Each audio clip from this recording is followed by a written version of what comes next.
नमस्कार दोस्तों, मैं हूं आपका होस्ट शैलेंद्र शर्मा। आप देख रहे हैं चंबल वाला स्पोर्ट्स। दोस्तों, जैसे कि आपको पता है, इंडिया का कारवा मेलबोर्न में पहुंच चुका है। बीजीटी सीरीज अपने पूरे रन पर है। तो दोस्तों, आज अपन चर्चा करेंगे थोड़ा इंडिया की बैटिंग ऑर्डर के ऊपर। किस बल्लेबाज को किस तरीके से क्या क्या हो सकता है करना चाहिए। तो दोस्तों, अपन शुरुआत करते हैं एसएससी जायसवाल से। तो दोस्तों, अपन ने देखा है कि पिछली कुछ सीरीज में जब जायसवाल अच्छी बैटिंग करते हैं तब ही पूरी टीम भी लगभग अच्छा परफॉर्मेंस करती है और अच्छी बैटिंग करती है। और जिसमें जायसवाल फेल हो जाते हैं तो लगभग बाकी टीम भी उतना अच्छा प्रदर्शन नहीं कर पाती जितना उसे करना चाहिए। तो टीम तो दोस्तों, टीम को थोड़ा निर्भरता जायसवाल से कम करनी होगी। जायसवाल पर दबाव कम डालना होगा, क्योंकि जायसवाल अभी युवा है, नए हैं। अगर उन पर ज्यादा प्रेशर पड़ेगा तो वो उसको शायद ना झेल पाए। जायसवाल जो अब जायसवाल के बारे में दोस्तों, जायसवाल में जो अकड़ है अभी वो बनी रहनी चाहिए। जैसे उसने अभी स्टार से बोला था तुम्हारी बार बॉल थोड़ी स्लो है, ऐसा कुछ। तो कईयों लोगों ने जो अपने हिंदुस्तान के ही बड़ा उसका मीम बनाया, बड़ा उस पर व्यंग किया, पानी पूरी वाला बोला उसको। तो दोस्तों, नहीं होना चाहिए ऐसा। आखिरकार वो इंडियन है, अपन लोगों को उसका सपोर्ट करना है। पानी पूरी बेचना कोई बुरी बात है क्या? पानी पूरी से क्या दिक्कत है? पानी पूरी बेचना एक धंधा है, कोई चोरी या डकैती तो है नहीं। आप उसके खेल के ऊपर कमेंट कर सकते हैं, वो कैसा खेल रहा है, क्या कर रहा है, वो एक अलग मैटर है। लेकिन अपन अगर उसके काम पे कि पानी पूरी वाला है तो आप स्टार से कुछ बोल नहीं सकते, ऐसा थोड़ी होता है। ऑस्ट्रेलियन वाले तो हमेशा से कुछ ना कुछ करते आए हैं, बोलते रहे हैं। स्लेजिंग की शुरुआत तो ऑस्ट्रेलिया से हुई है। गाली गलौज कौन करता है पहले? आप जो इंडिया के पुराने खिलाड़ी हैं, चाहे वो युवराज सिंह हो, हरभजन सिंह, उनके वीडियो देखो, उन्होंने बताया कि शुरुआत तो ऑस्ट्रेलिया नहीं करते हैं। तो अपन को तो उनका सपोर्ट करना है, जायसवाल जैसे का। अगर वो कुछ कह रहे हैं तो उन्हें कहना चाहिए। और जायसवाल के लिए आया कि जायसवाल एक अच्छे खिलाड़ी है, उन्होंने यह साबित किया है, बड़ी बड़ी पारियां खेली। हाँ दोस्तों, और एक नया शब्द आपने अभी सुना होगा, सुनवाई में आ रहा है, डैडी सेंचुरी, पापा शतक। ये शब्द दोस्तों, हम तो क्रिकेट कई दिनों से देख रहे हैं, कभी नहीं सुना, लेकिन जब से जायसवाल आया जब से ये शब्द सुना है। डैडी सेंचुरी यानी कि लगभग 140 रन से ऊपर के रन बनाना। तो इसमें ऐसा है कि जायसवाल ने जितनी अभी तक सेंचुरी लगाई है वो सब डैडी सेंचुरी है। और एक ग्रीम स्मिथ थे दक्षिण अफ्रीका के, उनका भी नाम है। तो वो तो इतना अच्छा खिलाड़ी है जायसवाल, अपन लोगों को उनका सपोर्ट करना चाहिए। टेक्निक के मामले में जायसवाल में कोई कमी नहीं है, अच्छे टेक्निकल बल्लेबाज हैं सब तरीके। बस उनके लिए तो यह है कि थोड़ा आके पिच पे समय बिताएं अपना। अगर वो कुछ समय थोड़ा बिताते हैं, बॉलें अगर कुछ ज्यादा खेल लेते हैं, तो वो एक ऐसे प्लेयर हैं जो कि एक लंबी पारी खेल सकते हैं। और आप लोगों को भी ऐसा लगता होगा, जब वो खेल लेते हैं लगभग 20 से 30 या 40 बॉल, तो कॉन्फिडेंस रहता है। अपन भी देख रहे हैं तो अपन में भी कॉन्फिडेंस रहता है कि जायसवाल आउट नहीं होंगे। जैसे और अन्य खिलाड़ी है तो वो हमेशा इसी लगते रहते हैं, पंत जैसे कि अभी आउट हुए, अभी आउट हुए। लेकिन जायसवाल में ये है कि अगर उन्होंने थोड़ा सा समय व्यतीत किया है, पिच पे कुछ बॉलें खेली है शुरुआत में, तो वो एक लंबी पारी खेलने में सक्षम है। और इस वक्त इंडिया को उनकी एक लंबी पारी की बहुत ज्यादा आवश्यकता है जी मेलबोर्न टेस्ट में। बस संभल कर खेले और जो उनकी आक्रामकता है उस आक्रामकता को बनाए रखें। उसमें ये नहीं कि उनको टोल किया जा रहा है या वो 2 बार जीरो पे आउट हो गए तो अपनी आक्रामकता कम कर दें, नहीं। ऑस्ट्रेलिया में आक्रामकता बहुत आवश्यक है। अगर वो इसी तरीके से खेलते रहेंगे दोस्तों तो वो एक भविष्य में बहुत अच्छे प्लेयर बन के उभरेंगे। क्योंकि अभी कम उम्र में इतनी लंबी लंबी सेंचुरियां लगाना, ये ऐसा हर एक कोई नहीं कर सकता, वो भी ऑस्ट्रेलिया में, ना दोस्तों। तो ऐसी जायसवाल की बात। अपन अब बात करते हैं केएल राहुल की। केएल राहुल से किसी ने कहा कमाल लाजवाब राहुल, जो उन्होंने पूरा सिद्ध किया है इस सीरीज में। इस सीरीज में चाहे विराट कोहली हो, चाहे रोहित शर्मा हो, चाहे कोई प्लेयर हो, बड़े से बड़े, सबकी कुछ ना कुछ कमी निकल रही है, बुराई हो रही है। लेकिन केएल राहुल की इस सीरीज में कोई कमी नहीं बता सकता। कोई यह नहीं कह सकता कि इस सीरीज में इन्होंने यह गलती की या नहीं। इतने अच्छे तरीके से वो बैटिंग कर रहे हैं कि लगभग शतक उनका नहीं लगा, जो बात सही है, वो 77 60 80 की। लेकिन सबसे महत्वपूर्ण बात, उन्होंने बॉलें खेलने के शतक लगा चुके हैं। वो 463 बॉलें अभी तक इस सीरीज में खेली है उन्होंने, जो कि अभी तक इंडिया का कोई बल्लेबाज अभी इस सीरीज में इतनी बॉलें नहीं खेल पाया है। तो राहुल की बैटिंग में पूर्ण परिपक्वता, और जबकि अगर आपको ध्यान हो दोस्तों, पिछले न्यूजीलैंड टेस्ट सीरीज में उनको एक मैच से ड्रॉप कर दिया गया था और सरफराज खान को उनकी जगह पर लिया गया था। तो वो उनकी मानसिक स्थिति किस तरीके की थी जब वो यहाँ आए थे? उन्होंने तो मुझे लग रहा था कि टीम में है भी कि नहीं है, लेकिन इन सब के बावजूद उन्होंने इतनी अच्छी पारी खेली। वह केएल राहुल की जो टेक्निक है, वो आप अब देखो कितने वीडियो चल रहे हैं उनकी टेक्निक के ऊपर कि वो बॉल को किस तरीके से छोड़ रहे हैं। और जो उनसे महान और अच्छे खिलाड़ी है उनको ये कहा जा रहा है कि आप केएल राहुल से सीखें कि बॉल को किस तरीके से छोड़ा जाता है। और मेरा दोस्तों उनके बारे में तो यही कहना है कि जैसा वो खेल रहे हैं वैसा ही उन्हें खेलना चाहिए, और उसमें कोई बदलाव की या उनकी पोजीशन बदलने की कोई जरूरत नहीं है। अब दोस्तों अपन बात करते हैं केएल राहुल के बनडाउन पे आते हैं साहब गिल। गिल तो एक विशेष खिलाड़ी के रूप में उसमें फेमस हुए हैं। वो इतने महान खिलाड़ी बने हैं, इतने महान प्लेयर इस सीरीज में। पिच पर आते हैं, बाउंस को समझते हैं, पूरा समझ लेते हैं, टर्न को समझ लेते हैं, हर बॉलर को भी समझ लेते हैं वो कि किस तरीके की बॉल है, कहाँ टिप्पा खाएंगे, और 20-25 रन भी बनाते हैं। और रन बनाने के बाद आराम से आउट होके चले जाते हैं।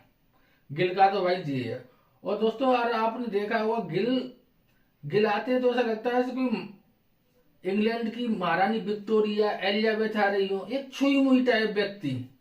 और आप उनको देखो जो शॉट लगाते हैं, और उनके साथ शॉट देखना, ऐसे शॉट जाते हैं, लेकिन वो तो बॉल में थप्पड़ से मारते हैं, टक टक। इस तरीके का गिल का खेल है। और गिल टैलेंटेड है, अच्छी बात है भाई, टैलेंटेड हो, आप खेल रहे हो, बहुत अच्छी बात है, लेकिन वो टैलेंट को दिखाना पड़ता है। आपकी 16 पारियों में हाईएस्ट 36 रन है। एक अपने करुण नायर हुआ करते थे, और आप लोगों को याद हो, जिन्होंने वीरेंद्र सहवाग के बाद दूसरे प्लेयर हैं जिन्होंने 13 शतक लगाया टेस्ट में। दोस्तों उनका लगभग 50 प्लस का एवरेज था। उन्होंने केवल 6 टेस्ट मैच खेले थे 2016 के बाद से आज तक। याद नहीं है किसी को कहाँ गए करुण नायर? और जबकि इनकी 16 पारी हो चुकी हैं, उसमें हाईएस्ट 36 रन है, फिर भी वो खेल रहे हैं। और दोस्तों वो जिस डाउन पे खेल रहे हैं, वो डाउन देखो आप, उस डाउन पे अभी पिछले 10 या 15 साल में कौन कौन लोग खेले? महान राहुल द्रविड़, उसके बाद पुजारा, विराट कोहली, उनके बाद आए हैं शुभम गिल। अब दोस्तों आप ही देखो, जो बनडाउन है वो ही रीड होती है बैटिंग की, और उस पर कमजोर रहेंगे तो बहुत ही ज्यादा जो मिडिल ऑर्डर होता है उस पर बहुत ज्यादा दबाव आ जाता है। तो गिल खेलते हैं, प्लेयर भी अच्छे हैं, ऐसा नहीं है कि उनमें कोई चीज की कमी भी, अच्छे अच्छे एक्सपर्ट है वो भी उनकी बड़ाई कर रहे हैं, पर लोग तो इतना नहीं जानते। लेकिन वो सब चीज होने के बाद, सब चीज समझने के बाद आउट होना थोड़ा दुखदाई है, थोड़ा कष्ट लगता है।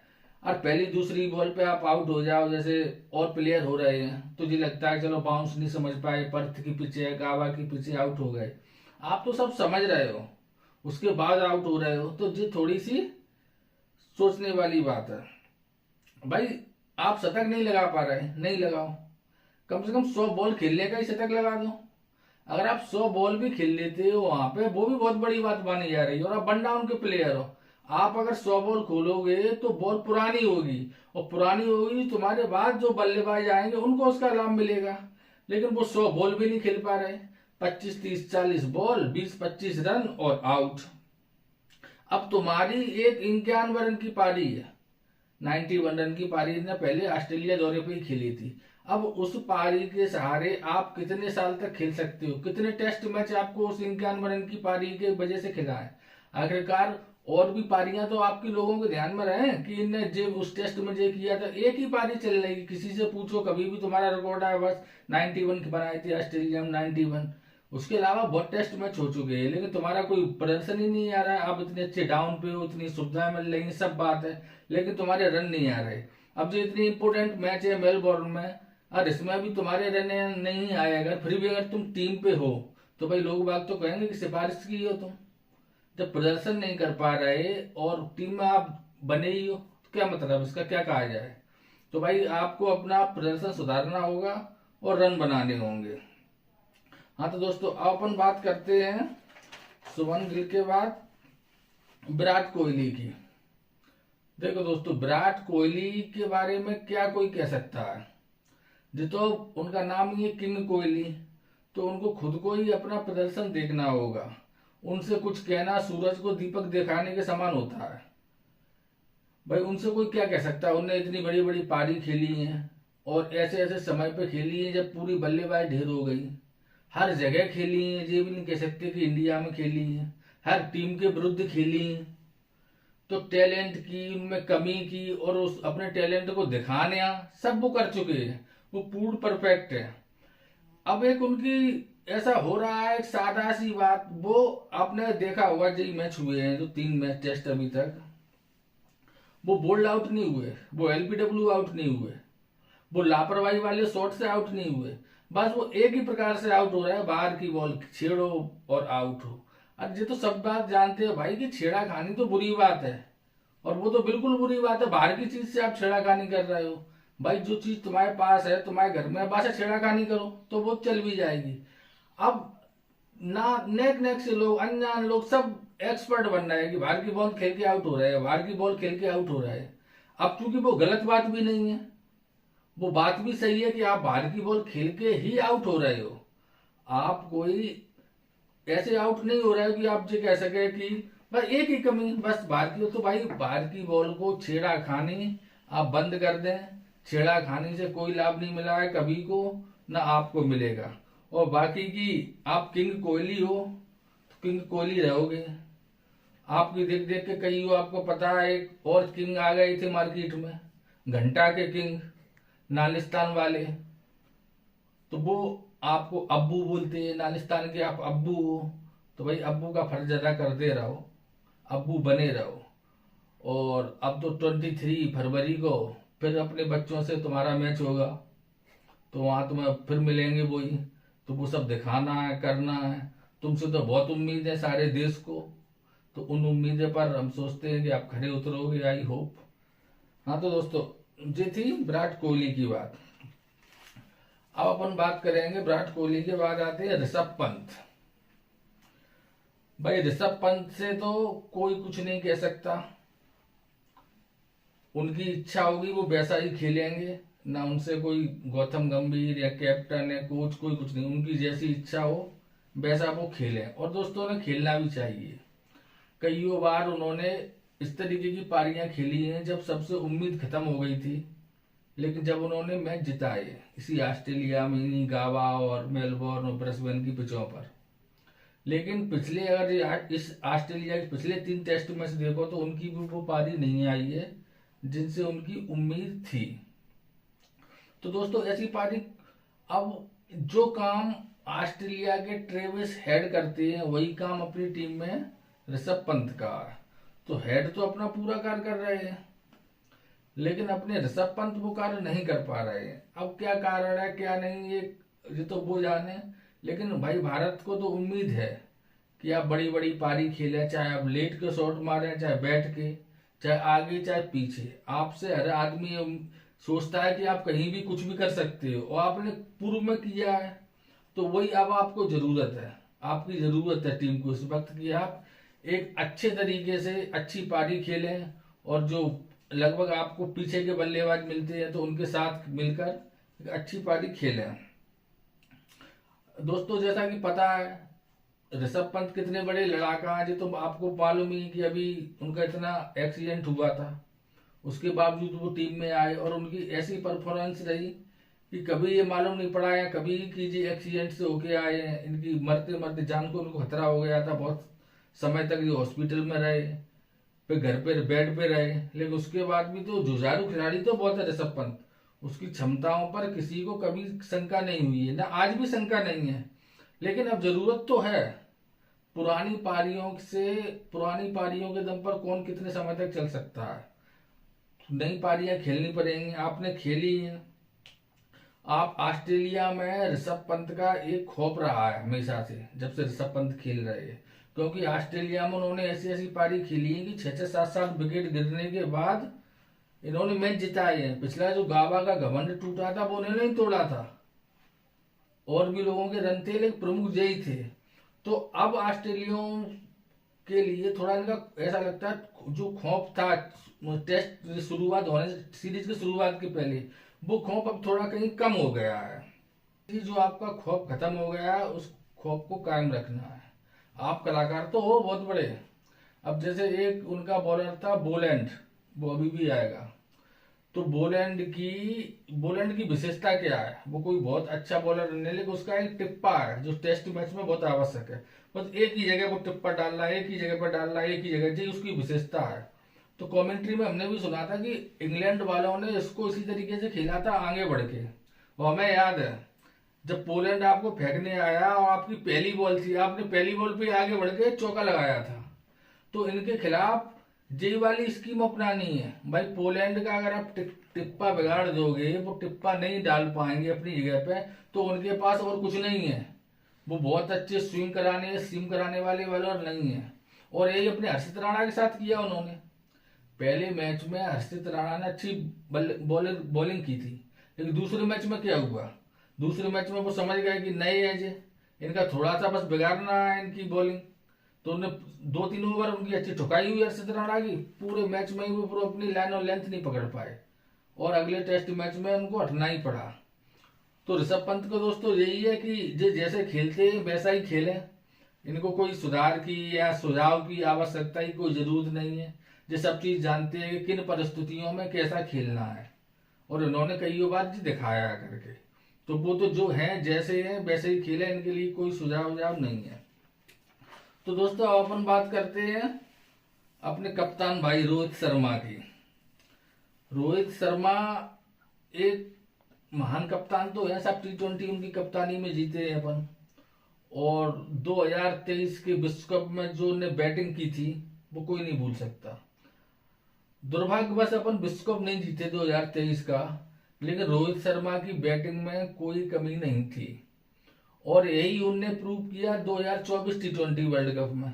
वहां भी रोहित शर्मा ने जो बैटिंग की वो कोई नहीं भूल सकता। और खास तौर से वो स्टार्क का ओवर, वो ना स्टार्क जीवन में कभी भूलेंगे ना भारतीय फैन। चाहे भाई रोहित शर्मा को हेटर लोग हों जो रोहित शर्मा को पसंद नहीं करते, लेकिन वो ओवर उनको भी याद होगा। तो भाई वो तो कैप्टन है, उनको कोई सलाह की आवश्यकता नहीं है, लेकिन कुछ चीजें तो उनके बारे में लगती हैं। जैसे ऐसा लगता है जो उनने संन्यास लिया है, वो उन्होंने संन्यास तो सही लिया, लेकिन फॉर्मेट थोड़ा उनका गलत हो गया। वो संन्यास उनको टेस्ट में से लेना था दोस्तों, और उन्होंने ले लिया T20 में से। क्योंकि उनकी जो विशेषता है रोहित शर्मा की, वो आक्रामकता है, वो डिफेंस नहीं है। अगर वो डिफेंस होते तो क्या वो 264 रन एक वनडे मैच में बना सकते थे? जो लोग जहां शतक नहीं लगते वहां दौरे 2-3 शतक लगाना जो बहुत बड़ी बात होती है, क्रिकेट इतिहास में बहुत ही कम हुआ है। और इतने तो दौरे किसी ने नहीं लगाए, अच्छे अच्छे महान प्लेयर हुए। तो उनके टैलेंट में तो कोई कमी है नहीं, बस जो अपनी प्रगति, जो आदमी का स्वभाव होता है उसके विपरीत जाना और स्वभाव के विपरीत कार्य करना एक मानव स्वभाव के लिए बहुत कठिन काम है। भाई किसी को अगर जिसका स्वभाव आक्रामक है, आप डिफेंस करो, आप नहीं कर पाओ, कितनी बार कर लोगे? तो वही इनके लिए है कि भाई आपको अब डाउन भी बढ़िया मिला है 6 नंबर पे, कितनी भी जल्दी विकेट गिरेंगे फिर भी थोड़ी बॉल पुरानी ही मिलेगी आपको, पिच भी उतनी स्विंग और सीम नहीं करेगी। बस तुम्हारा जो नेचुरल खेल है वो खेलो, उस खेल के नेचुरल खेल खेलोगे तो रन बनेंगे, कॉन्फिडेंस आएगा। अब जब तुम्हारी बैटिंग अच्छी नहीं हो रही तो लोग तुम्हारी कैप्टनसी पे सवाल उठा रहे हैं कि ऐसी फील्डिंग नहीं हो रही, वैसी फील्डिंग नहीं हो रही, लेकिन ऐसा कुछ नहीं है। बस तुम बलवान हो, अपने बल को तुम्हें याद करना है कि तुम कितने महाबली व्यक्ति है, तुमने क्या क्या किया है, वही तुम भूल गए हो। तो भाई उसको याद कर लो, तुम में कोई कमी नहीं है। और कुछ भी लोग कहते रहे तुम्हारे खेल के बारे में, जो हकीकत है वो हकीकत है। टैलेंट में, कैप्टनी में सारे गुण है, सारे गुण संपन्न हो। बस आपको थोड़ा सा समय बिता के जो अब तुम्हारी आक्रामक शैली है उसको खेलना है, क्योंकि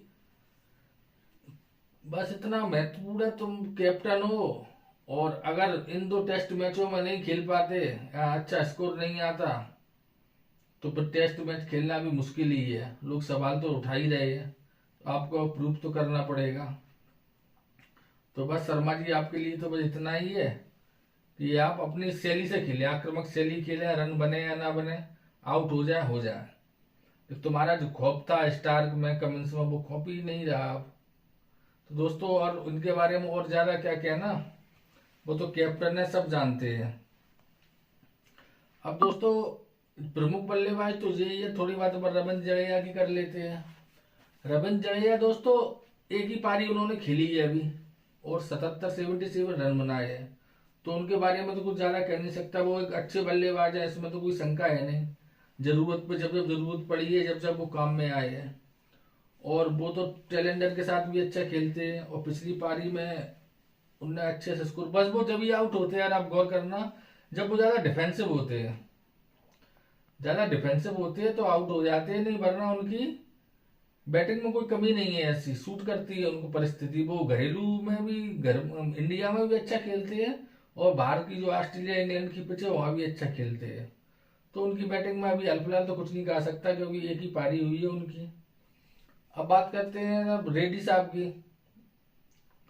तो रेड्डी ने पूर्ण रूप से बैटिंग में तो संतुष्ट किया है, हर पारी में उनका 40-42 रन बनाए हैं और जैसी परिस्थिति थी उस परिस्थिति के हिसाब से बनाए हैं।